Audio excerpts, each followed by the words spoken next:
మనం సాధారణంగా అనుకుంటున్నట్లు మతానికి ఆధ్యాత్మికతకు ఏమీ సంబంధం లేదు.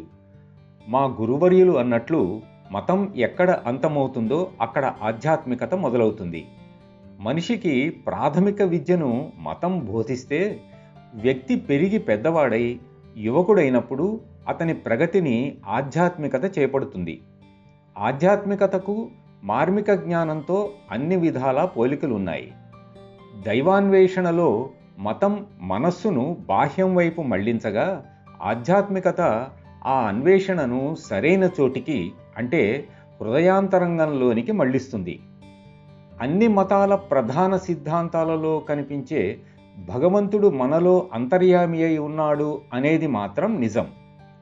అన్వేషణ బాహ్యమైనప్పుడు వ్యక్తి ప్రథమంగా తనతోనే సంబంధం కోల్పోతాడు. ధ్యేయం ఎక్కడో దూరంగా మరో లోకంలో ఉందని, అది సులభంగా అందదని భావిస్తాడు. ఆ అన్వేషణ అలాగే నిరాశ నిస్పృహలతో కొనసాగుతుంది.